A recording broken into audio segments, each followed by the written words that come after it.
आसमान में सूरज उगने की तैयारी में था और धरती पर हल्की हल्की रोशनी फैलने लगी थी। इस समय का इंतजार देवदत्त ने सदियों से किया था। उसकी आत्मा को नया शरीर मिलने वाला था। एक महान योगी ने उसे वरदान दिया था कि उसे पुनर्जन्म मिलेगा और अपने पिछले जन्मों के कर्मों को सुधारने का अवसर मिलेगा। देवदत्त का जन्म एक किसान परिवार में हुआ था। वह अपने परिवार के साथ छोटे से गांव में रहता था। उसका जीवन बहुत साधारण था, लेकिन उसके मन में हमेशा से एक गहरी जिज्ञासा और असंतोष था।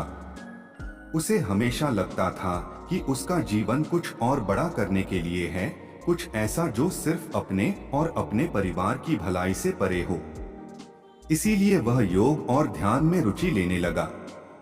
एक दिन योगी सुदर्शन उस गांव में आए।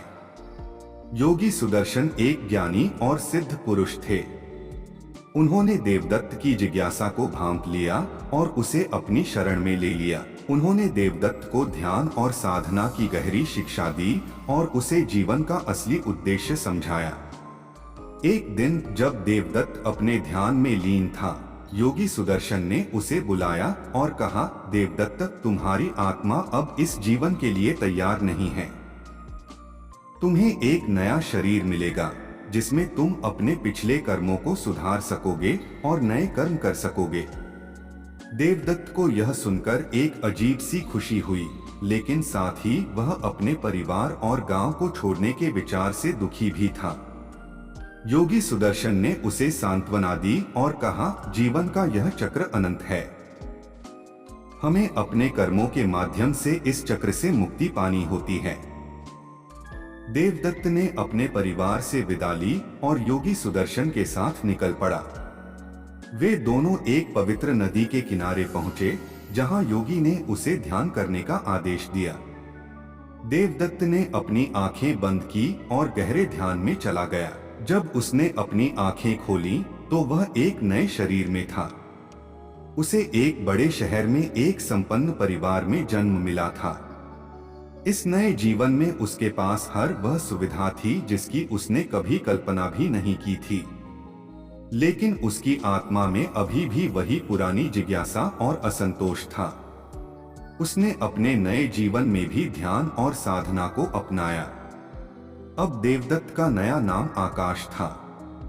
आकाश ने अपने नए जीवन में शिक्षा प्राप्त की और एक सफल व्यवसायी बन गया, लेकिन उसका असली उद्देश्य कुछ और ही था।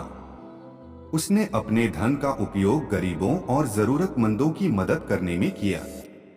उसने अनाथालय और विद्यालय बनवाए और योग और ध्यान के लिए एक आश्रम भी स्थापित किया। आकाश का जीवन कर्मयोग का उदाहरण बन गया। उसने अपने पिछले जन्म के कर्मों को सुधारने के साथ साथ नए और सच्चे कर्म किए। उसके कार्यों से हजारों लोगों का जीवन बदल गया। वह जानता था कि यह नया शरीर उसे एक उद्देश्य के साथ मिला है और उसने इस उद्देश्य को पूरी निष्ठा से पूरा किया। आखिरकार जब आकाश ने अपना जीवन समाप्त किया तो उसकी आत्मा को मुक्ति मिली। योगी सुदर्शन ने अपने ध्यान में यह देखा और मुस्कुराए। उन्होंने जाना कि एक आत्मा ने अपने कर्मों के माध्यम से स्वयं को मुक्त कर लिया।